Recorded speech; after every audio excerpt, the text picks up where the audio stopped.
Hello everyone and welcome back. Today we're going to be reviewing the Ryobi One Plus Lithium Impact Driver.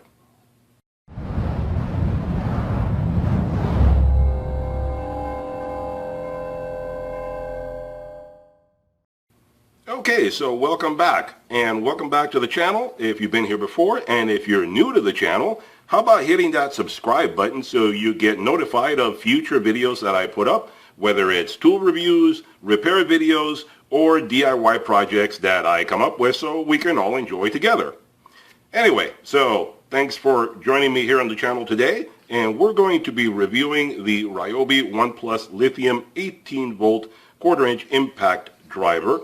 And this is part of a combo set that I purchased a while back, and I'll link to the video on a card or in a description, either way, so you can go check out that video. And this is part of a series of videos that I'm going to be doing on reviewing all of these tools that I bought together. It was a combo pack, so it had several tools, like 6 different tools. And each tool, I'm going to do a separate video for it because it doesn't do it justice to try to rush through and do all the tools at once. It is too long a video, and I'm going to forget something or have to skip over something for time's sake, and it's not fair to the tool or for you guys. So I'm going to concentrate on each tool and focus on all the benefits, features, and do a torture test. See what it can really do, if anything. Will it crop out? Will it succeed? Will it be a tool that I recommend? I don't know. We'll find out by the end of this video. So anyway, let me point out a few features for you. Starting off with the charger first. The charger is the IntelliCharger from Ryobi, and is the One Plus charger. It's a 30-minute charger, it says right on there, and I agree with that. It is a 30-minute charger. I drained the battery completely with the flashlight, and I put it on here, and in about 30 minutes, it was fully charged. So it went from 0 to 100 in about 30 minutes. So that is pretty darn good. It is accurate, spot on. The good thing about this, the IntelliCharger, is that it says right on here, it has a label right on here, that it will charge all your Ryobi batteries, the old NiCad batteries, the lithium batteries, and the lithium plus batteries. So, like I said in the other video, and I'll reiterate that now, Ryobi has made a commitment to have all their lines of tools be fully compatible with the batteries. So the charger is already fully compatible with all their battery line, and the tools should be as well. So you can swap out old batteries with new tools, new batteries with old tools, etc. That is a good selling point for Ryobi. So I'll show this to you a little bit more closely there so you can see what it says about the different battery types. So that's a label right there. And like you can see here at the minute, where it says right there in the minute, 30-minute charger, fast charger. And it works flawlessly. I had no trouble with it whatsoever. So that is a positive right here. As far as the impact driver, I mentioned this before, I'll point it out again now. It is a one-hand unit. This is the impact socket holder that it came with. It comes with a screw, well actually, yeah, this is only for Phillips. It doesn't have for the flathead on it, but it has a Phillips one, and it has 3/8" drive for sockets. And the good thing about this is that it is a one-handed use. You don't need both hands to swap out the bits. One hand, push it in, you're done. It does not come out of there. You're good to go. You need to take it out, one hand again. Mine's on the trigger. One hand here, pop it out.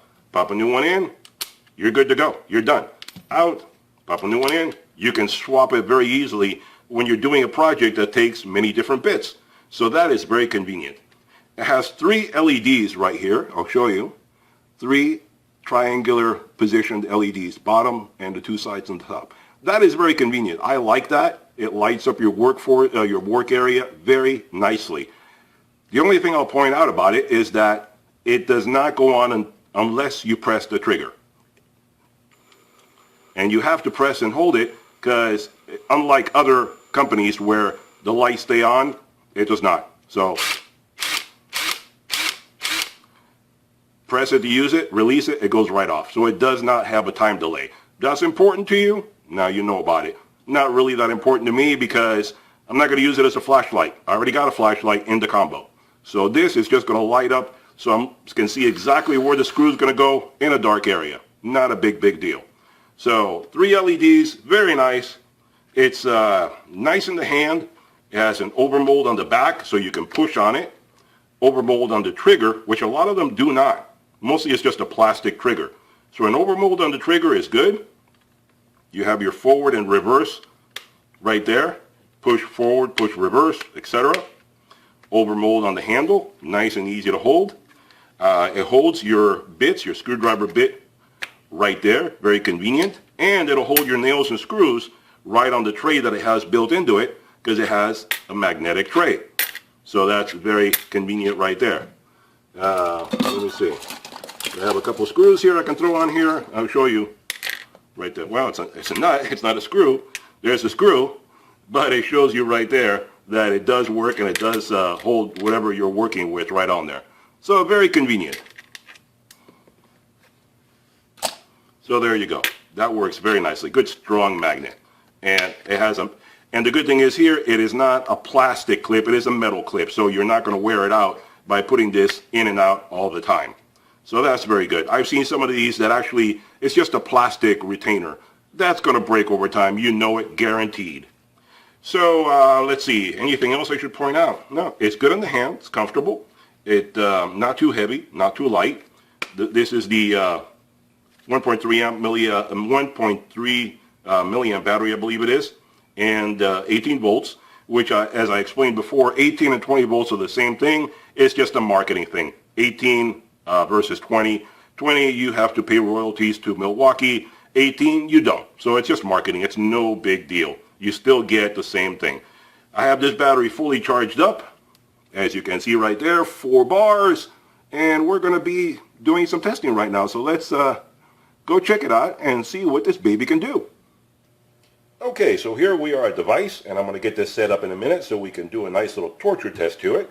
I did something similar in the Bauer review that I did a while back, and I'll put a link to that up here in one of the corners. And you can go see that as well if you like, if you're considering between a Bauer and a Ryobi. And let's see, basically, oh, one thing I wanted to clarify before I continued.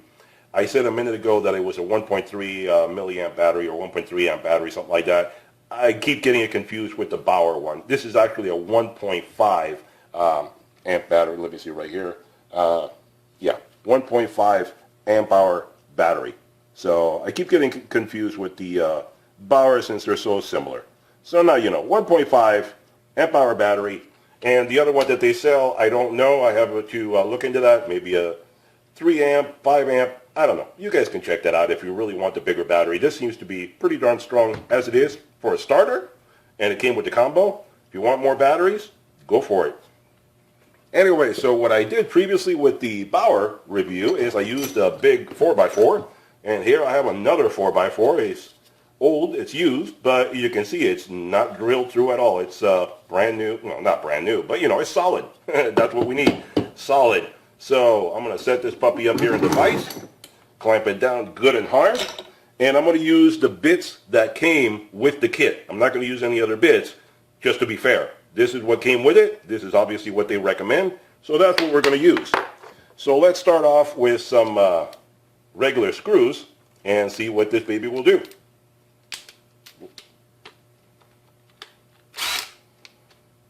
Well, we got a problem here. Houston, we got a problem. It's stuck.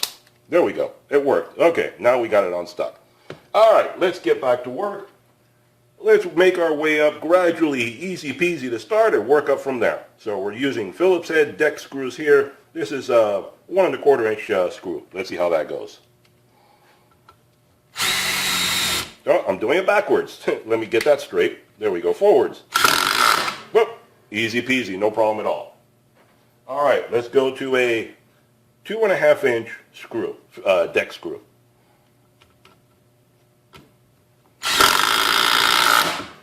No problemo, easy peasy. Let's up the game a little bit, a 3 inch deck screw. If you're decking a lot, now you know what this will be like.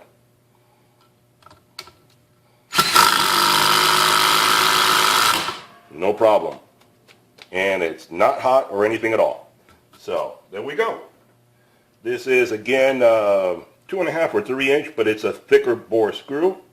So there you go. Let's try this one and see what it'll do. Whoop.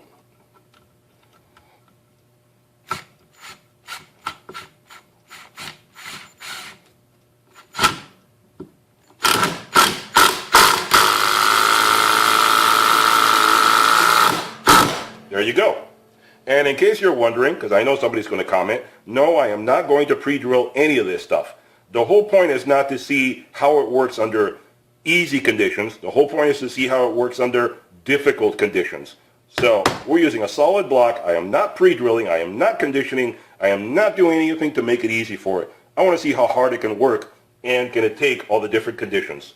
So out that goes. Let's put in the 3/8 bit, and we're going to use some sockets now.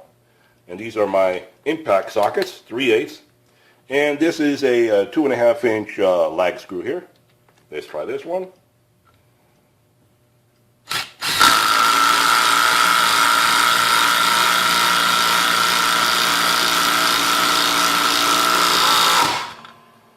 All the way in, no trouble at all. That worked beautifully. Put this aside. Let's go to a thicker, although shorter, but thicker lag screw. Let's try this one out. This is about, I think that one was 2.5. This one is maybe 2 inches, something like that. And the other one was a 7/16 head on it. 7/16. This one is a 9/16. See right there? 9/16 head. Let's try this one in. This one is very common as far as fencing and, you know, putting up fences, decks, that kind of stuff. Let's try this one out.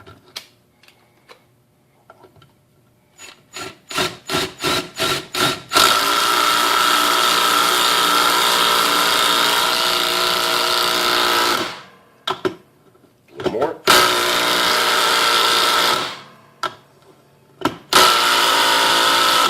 And there you go. Flat right down to the bottom. And not really warm at all. Just the temperature of my hand, it's not warm at all. So that's a good thing. I remember the Bauer was getting pretty warm already by this point. This is holding out nicely. Now let's go put these aside. And this is the exact same 5¼ inch lag screw I used for the Bauer. So this is an exact duplication of that test. So the Bauer did okay. It got a bit warm, but it did okay. Let's see how this baby does. And on the Bauer, I used a 1/2 inch drive socket for that one, bit adapter. This is a 3/8, so this is a little weaker. Let's see how it does. But this is the one that came with it. This is not the one, I'm not using the ones I already own. I'm using the one that came with it just to be, I don't know, I think it's fair that way. So this one has a 3/4 inch head. So let's try this one out.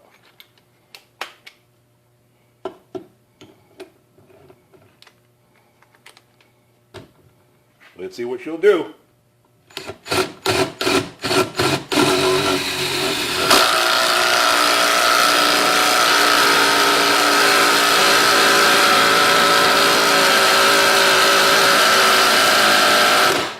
Oh, no. That is not doing very well.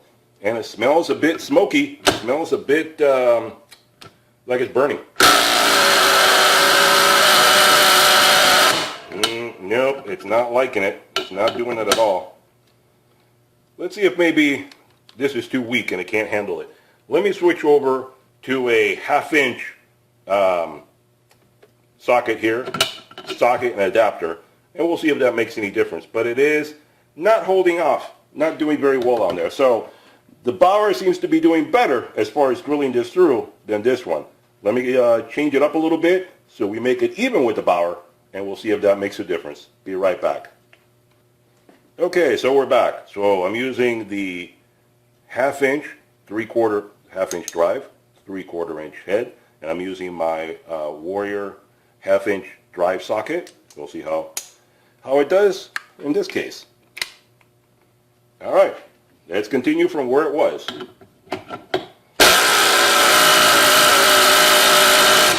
No. No, no, no, no. It does not want to do it. It's not really warm. It's not really warm at all. It smells a bit toasty, like it's burning a little bit. I think it has a limiter inside to prevent from ruining it. So it's not, the Bauer just kept going hog wild and it went right through it. This one has a limiter inside so you don't burn it out. So to prevent it from overheating, which is, I mean, it's not really that warm. I mean, it's not even uncomfortable to touch. It's just slightly warm. So it's either a temperature setting or a limiter in the motor itself where it won't keep going so you don't ruin the tool. So, okay. The Bauer wins in this case because it doesn't have a limiter, apparently. It goes hog wild and it just drives it all the way in. So this one, I don't know, I'm a little disappointed. You see, it has the power to do it. But once it gets going, it stops. If you stop, you can stop and go, stop and go, stop and go. No, it doesn't want to go now. No. So, well, I'm going to say it's an okay tool. It's all right with the caveat. You can't really do crazy stuff like that. So that's no good. You know, for average, normal stuff, these other bolts you saw in here, geez, I'm out of frame there. These other bolts that I drove in here, no problem at all. In fact, let me get those out of there. Now that got stuck in there. So, reverse. You guys see me right there? There you go. The 3-inch, no problem at all. The 1 1/4 inch, no problem at all. The 2 1/2 inch, no problem at all. This one, another 2 1/2 inch, something like that, no problem. So it's okay for some things, but I wouldn't recommend big things like this. You're just not going to do it. Decking and stuff like that, if you're putting in regular screws and so forth, no problem. I think it'll do just fine. For stuff this big, it won't do it. No, I just won't do it. Sorry. So I have another test. Let's go over to the car and see if this will pull lugs off the car. I know I didn't do that on the Bauer one, but I had that thought earlier. Let's see what this will do on that. So let's go give it a shot. Okay, so here we are at the car, at the tire of my Mustang. And this one takes a 13/16 deep well, 1/2 inch. I'm going to try that again, see how that works. And one observation that I'll make is that the battery is down to 2 bars. It went down halfway just doing that little bit there. That is not a good thing. If I remember correctly, and you guys can go check out the other video, after I did that whole testing with the Bauer, it was still fully charged. So this is a bit disappointing that the same battery, because I used a 1.3 I think on that one, this is a 1.5, and it is down halfway. That is not good. That is not a positive for Ryobi. So I'm a bit disappointed with this tool so far. So let's see, and I know this is not a fair test. You don't have to make comments saying this is not right, this tool isn't meant for this. This is just for fun. We're doing it to test it and see exactly what the tool can do. I mean, you want to know if it's worth going out to buy, correct? So that's exactly why I'm torture testing it, to see how much it can handle and what it can't handle. That way you guys can make an informed decision, is it a tool you want to buy or not, with its pros and cons. I already pointed out some of the pros. Now we're at the point of pointing out some of the cons. So let's see if it'll handle this. And let's see which way. Okay, we have it on reverse. Let's try that. Whoa, look at that. And it handled it no problem at all. So that's a good thing right there. It has power to take lugs off your car. Now, whether you want to do that on a regular basis or not, I don't know, but it did it. And that's one thing also that I did another video a while back about a Harbor Freight earthquake impact. And that could barely pull off the lugs of my car. And this cheapy Ryobi is pulling it off with no trouble at all. and I get comments on that other video all the time, and I'll put up a link to that one, that people comment that, oh, it's my compressor, it's no good, I don't have good air pressure, whatever. You know what? This is a cheapy little Ryobi, and it's doing better than the Earthquake. So, I still hold back, I hold my opinion on that, that one is not very good. This one is doing better than I expected here.